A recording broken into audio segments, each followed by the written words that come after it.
अवतार पूर्ण माने जाते हैं। यन माया वशवर्ती विश्वमखिलम ब्रह्मादि देवासुरा। यन माया, जिनकी माया की वशी है। यन माया वशवर्ती विश्वमखिलम, सारा संसार जिनकी माया के वश में है, लीला के वश में है, ताकत के बल के वश में है, उनकी आज्ञाओं के वश में है। यन माया वशवर्ती विश्वमखिलम ब्रह्मादि देवासुरा। किनका नाम ले लिया? पहले देव हैं ब्रह्मा जी। ब्रह्मादि, ब्रह्मा आदि सभी देवता। यद सत्वादमृषैव भाति सकलम। बोले जिनकी सत्ता से, जैसे रस्सी की सत्ता से सांप की भ्रांति हो जाती है। रस्सी की सत्ता से रस्सी में सांप की भ्रांति हो जाती है। सत्ता के बिना भ्रांति नहीं होती, ना असलियत का पता चलता, ना भ्रांति होती है। सत्ता के बिना, सत्ता सत्य होती है। सत्ता सत्य, सत्ता आधार होती है। तो सृष्टि के आधार कौन है? भगवान। भगवान सृष्टि के आधार है, सर्वाधार। उनकी सत्ता से वो निराकार है। वो साकार भी है, निराकार भी है, सगुण भी है, निर्गुण भी है। मिट्टी निराकार है। मिट्टी की सत्ता के बिना खिलौने नहीं बन सकते। चाहे कितनी भी तरह के डिजाइन के खिलौने बने, और सब में मिट्टी आधार रूप से व्यापक है। चाहे वो भगवान के स्वरूपों के खिलौने हो, जैसे दिवाली वगैरह पर नारायण की, लक्ष्मी जी के, गणेश जी के, हनुमान जी के स्वरूप बनते हैं, और चाहे मनुष्यों के हो, कैसे जैसे शिव सिखानियों के भी बना लेते हैं मिट्टी के खिलौने, और चाहे चिड़िया, कबूतर, मोर इत्यादि के खिलौने भी बनाते हैं, दिए भी बनाते हैं। ये सब में कौन समाया हुआ है? मिट्टी। सबका आधार कौन है? मिट्टी।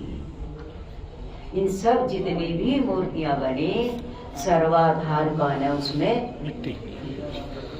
इसी तरह से सृष्टि, परमात्मा सर्वाधार है, सर्वाधिष्ठान है।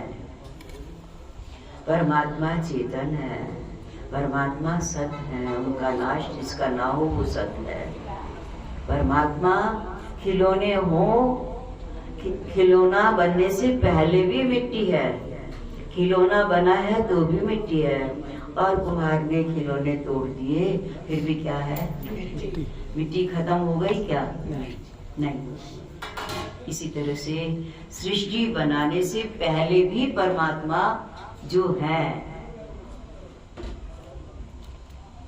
परमात्मा किसको कहा? बोले जो सृष्टि बनाने से पहले भी था। सृष्टि बनी हुई है, सृष्टि में भी भगवान है। सृष्टि के कण कण में भगवान है।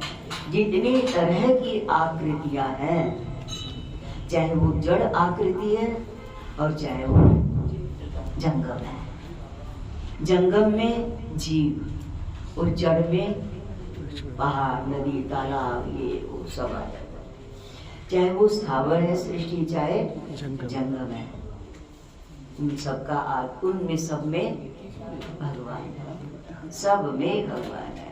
आकाश, वायु, तेज, जल, पृथ्वी, सब में भगवान है। और जब सृष्टि का प्रलय हो जाता है तो भी आकृतियां, नाम, रूप मिट जाते हैं, परंतु उनमें जो मिट्टी रूप से सच्चिदानंद भगवान समाया हुआ है उसका नाश नहीं होता, नहीं होता। यन माया वशवर्ती विश्वमखिलम ब्रह्मादि देवासुरा, जिनके वश में सभी ब्रह्मा आदि सभी देवता समाये हुए हैं। यद सत्कालम शैव भाति सकलम रज्जौ यथा एक भ्रमा। हम क्या करते हैं, आकृतियों में फंस जाते हैं, नाम रूप में फंस जाते हैं। नाम और रूप, नाम रूप क्या है? ये राम है, ये कृष्ण है, ये शिव है, ये दुर्गा जी है, ये संतोषी माँ है, ये हनुमान जी है, ये मनुष्य है, ये देवता है, ये सूर्य है, ये चंद्रमा है। ये सब क्या है? नाम रूप। इनमें असली कौन है? भगवान सच्चिदानंद। इन सब का आधार कौन है? सच्चिदानंद। और जितनी भी सृष्टि है 84 लाख योनियां, उन सब में भी कौन है? जो नाम को रूप में फंस जाए वो इंसान, और जो नाम रूप के सहित उस परमात्मा को याद रखे वो संत, वो असलियत को जानने वाला, सत को जानने वाला। वो जैसे बच्चे ने खिलौना लेना है, उसने कहा मुझे कबूतर चाहिए, दूसरे ने कहा नहीं नहीं मैंने मोर लेना, तीसरे ने कहा मैंने तो सेठानी की जो है ये लेना है, चौथी ने कहा मुझे गमला लेना है, फूलों वाला गमला जो है ना, और पांचवें ने कह दिया कि मुझे तो भगवान के जो स्वरूप बने हुए हैं वो लेने हैं। उन सब ने भगवान को लिया, मालिक को लिया, नाम बदल के लिया। सबका आधार कौन है? मिट्टी। सबका आधार कौन है? मिट्टी। तो उसमें कुछ खिलौने सोने चांदी के बने हुए थे, कुछ तांबे वगैरह के थे, कुछ प्लास्टिक के थे, कुछ मिट्टी के थे। अन्य एक ही तरह का हाथी सोने का भी था, चांदी का भी था, और लोहे का भी था, पित्तल का भी था, और क्या था? ये मिट्टी का भी था। क्या सबकी कीमत एक होगी?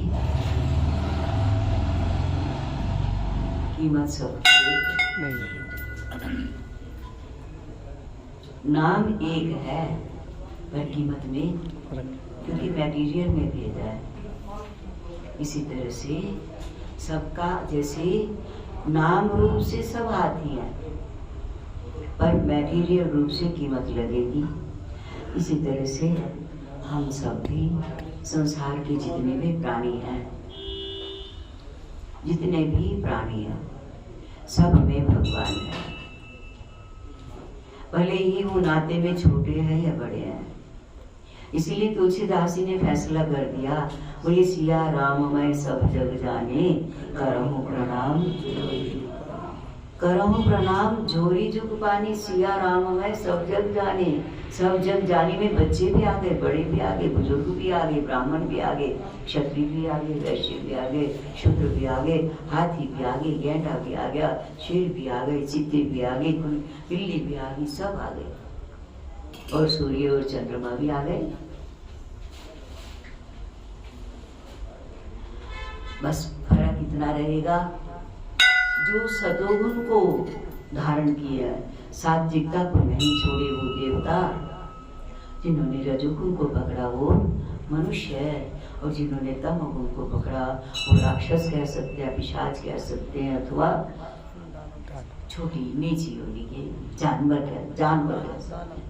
जानवर उसको कहते हैं जिसको ज्ञान ही नहीं। जानवर किसको कहते हैं? जिसको अच्छे और बुरे का ज्ञान नहीं है। मनुष्य उसको कहते हैं अच्छे बुरे का ज्ञान तो है, पर जो धोखा भी खाता रहता है, धोखा भी खाता रहता है। अच्छे बुरे का ज्ञान है, छिलके का गुदे का बीज का ज्ञान है, परंतु जो कई बार छिलकों पर उलझ जाता है, कई बार गुदे पर उलझ जाता है, कई बार बीजों को संभाल लेता है।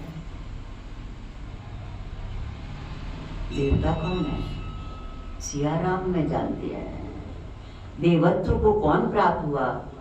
सूर्य की किरणें सबके लिए एक जैसी है, चंद्रमा की चांदनी सबके लिए एक जैसी है, धरती के लिए सबके बीज एक जैसे हैं।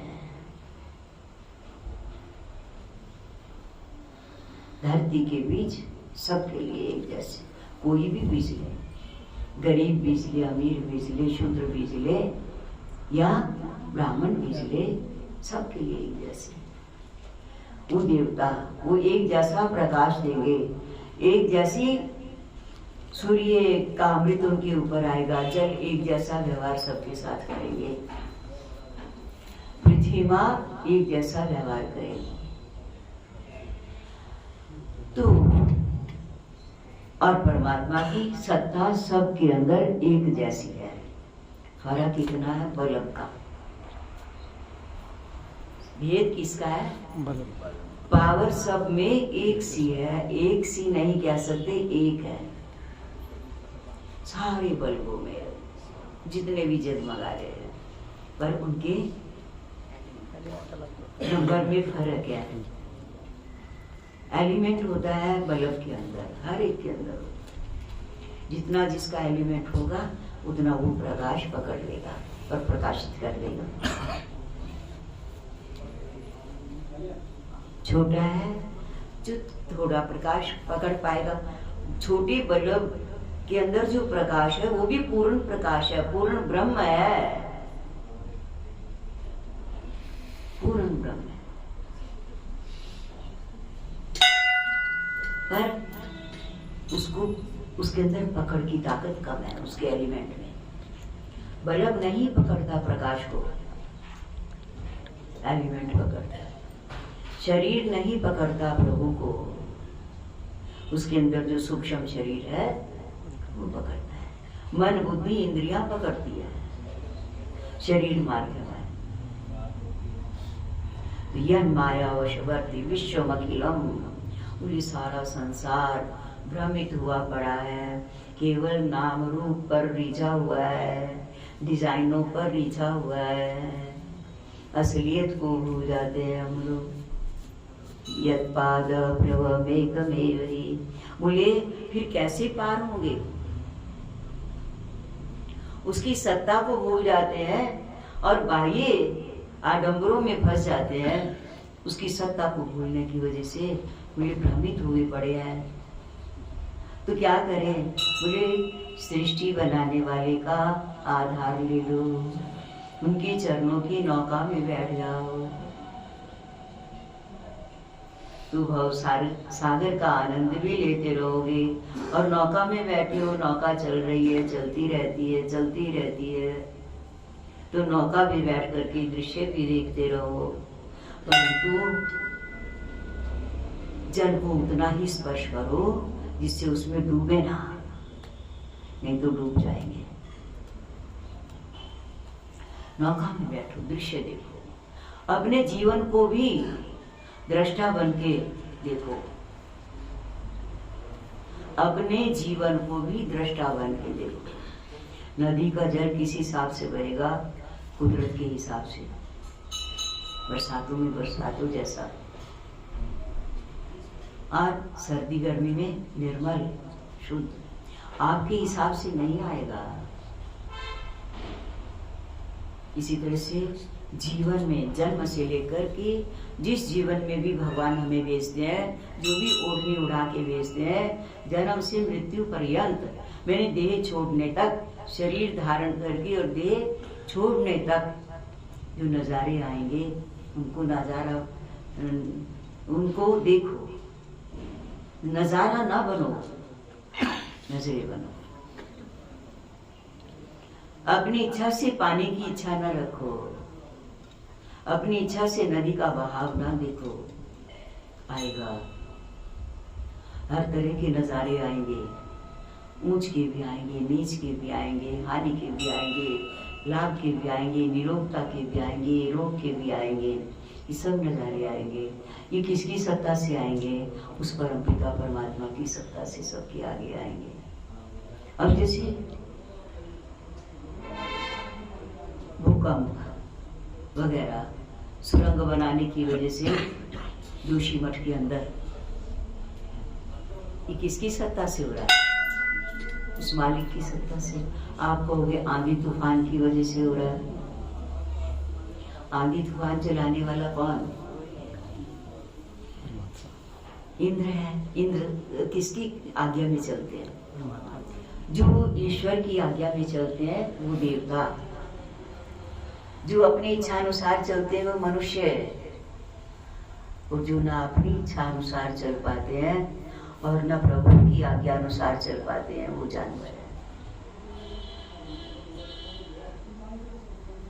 तो हमें प्रभु की आज्ञा अनुसार अपना जीवन बिताना है। तो बोले कैसे? बोले भले कितने भी जलजले आते हो, बचाने वाला हर जलजले में बचा लेगा। नौका में बैठे रहो, तैर के पार होना चाहोगे तो लहरें कई बार बड़ी तेजी की आएंगी और तैरने नहीं देंगी, बहा के ले जाएंगी। और नौका में बैठे रहोगे तो पार हो ही जाओगे। इसी तरह से संसार भगवान के श्री चरणों की नौका में बैठे रहेंगे तो पार हो जाएंगे। पार मैंने देहाध्यास हटा करके आत्मस्वरूप को प्राप्त हो जाएंगे। आत्मस्वरूप ही परमात्मा है। वृत्ति का परमात्मा चिंतन करते हुए ज्ञानी लोग आत्मचिंतन कह देते हैं और भक्त लोग परमात्मा चिंतन कह देते हैं। बात मंजिल एक है दोनों की, ज्ञानियों की भी और भक्तों की। रूप एक है, आत्मा ही परमात्मा है, सच्चिदानंद। और राम कौन है? सच्चिदानंद। चिदानंद मैं देह तुम्हारी विगत विकार जान अनुसार। तो हम किसका सहारा लें? प्रभु के चरणारविंद का। यत् पादः प्लवमेकमेव हि भवाम्बुधे स्थितिर्षावताम्।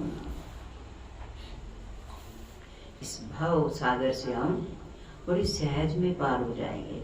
मल्लाह बड़ा मजबूत है ना हमारा। हम नौका में बैठे हैं, मल्लाह ना बनो, यात्री बनो। मल्लाह ना बनो। मल्लाह बनोगे तो इतनी ताकत नहीं है कि लहरों का मुकाबला कर लें। और होशियार मल्लाह होता है तो बड़े बड़े तूफानों से भी नौका को बचा करके और यात्रियों को बचा करके ले आता है। इसीलिए अपना नाविक किसको बना के रखो? ठाकुर को बना के रखो। वंदे हम तमशीष कारण परम रामाख्यमीशम हरिम। मुझ में किसको नमस्कार करता हूँ? वंदे हम तमशीष, श्रेष्ठ नहीं अशेष।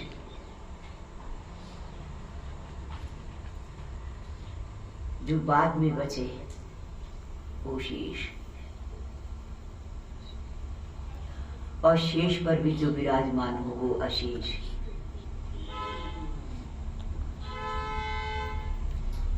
वंदे हम तम शेष कारण परम रामात्मीशम। सृष्टि का जो परम कारण है,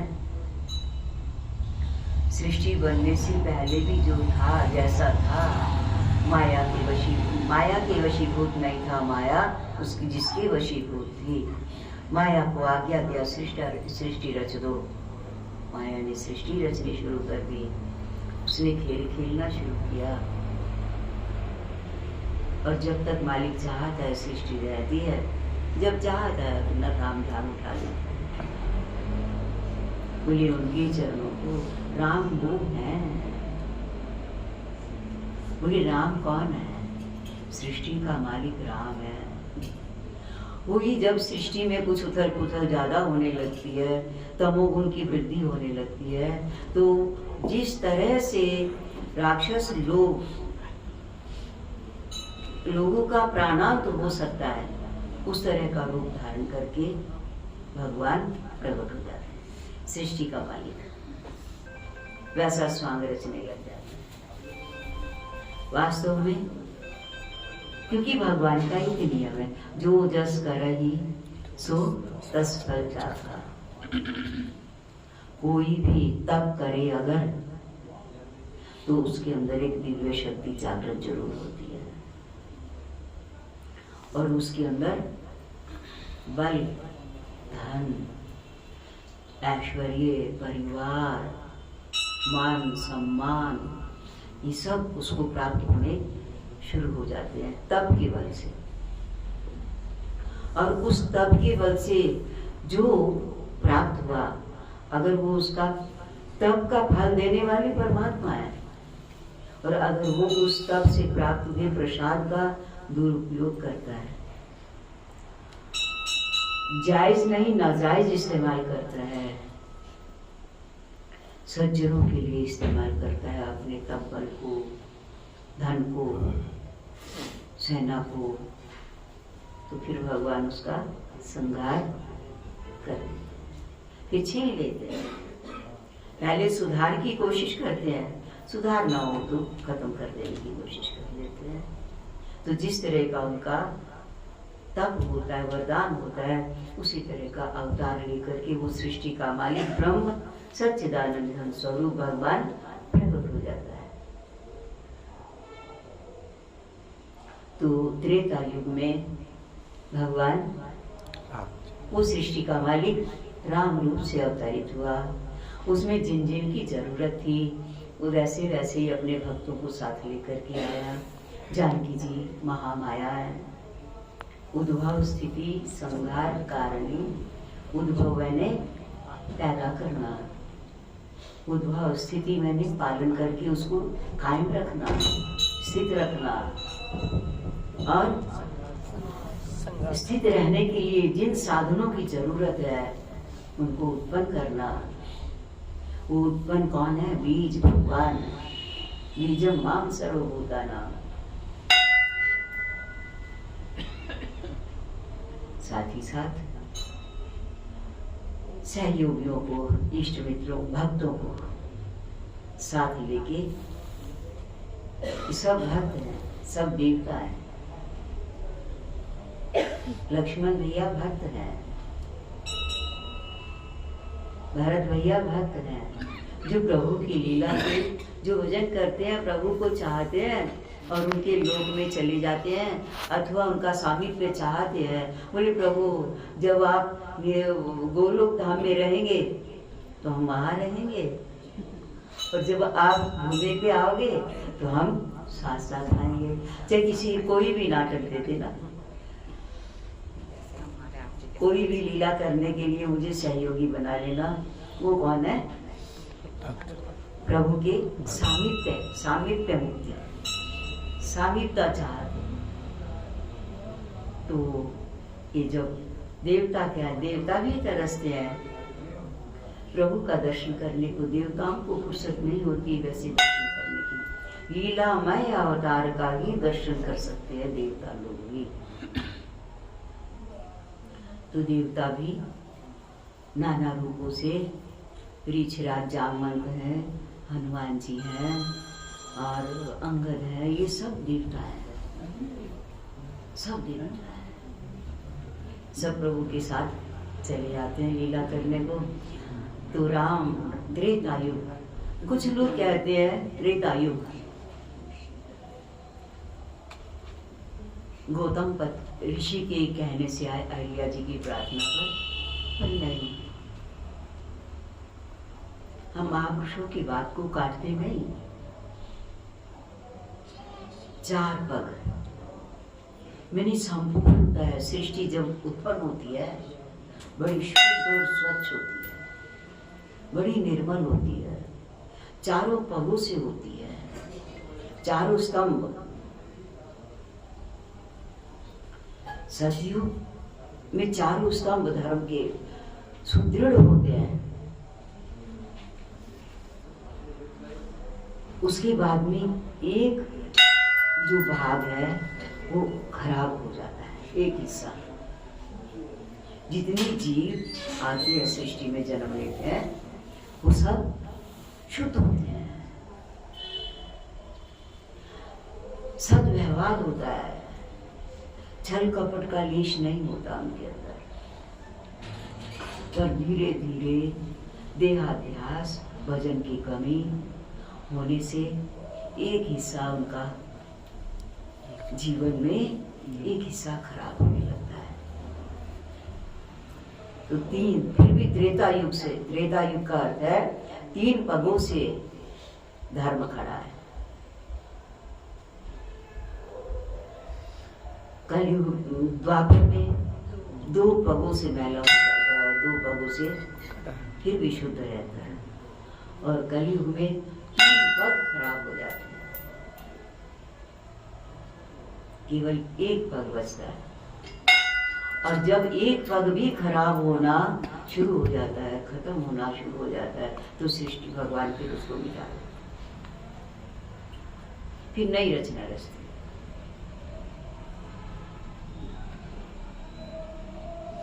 तो आओ हम पाठ करेंगे वो ब्रह्म। इसीलिए तो शंकर जी कि देखो साकार रूप में प्रभु कैसे आए हैं, ब्रह्म साकार रूप धारण करके और मगन हो रहे हैं, राम रूप में अवतरित हुए थे, मगन हो रहे हैं, मगन हो रहे हैं। सती कहती क्या हो गया शंकर जी को, पत्नी के वियोग में रो रहे हैं, ये तो आम इंसान भी रोता है, तो ये भगवान कहाँ से होते हैं। परम कौतुकी परम कृपाला, परम कौतुकी है भगवान, परम कृपालु है, परम सब कुछ कर सकते हैं, वो सब कुछ कर सकते, सब कुछ करता तो वह करता, सब कुछ करता तो वह करता, सब कुछ करता है और फिर भी अकर्ता होता है। तो आओ रामायण जी का बोले उनके रामाख्यमीशम हरिम, ईश कौन है, हरि, जिनकी शरण में जाने से अज्ञानता, असमर्थता, कमियां, रोग, दोष सब खत्म हो जाते हैं और फिर जीव अपने स्वरूप को प्राप्त कर लेता है। वो कौन है, हरि, और वही बने हैं राम। हमारे परम आदरणीय वंदनीय प्रातस्मरणीय का सबकी ओर से अभिनंदन और अभिवंदन। नाना पुराण निगमा गम सम्मतं यत् रामायणे निगदितं क्वचिदन्यतो हि।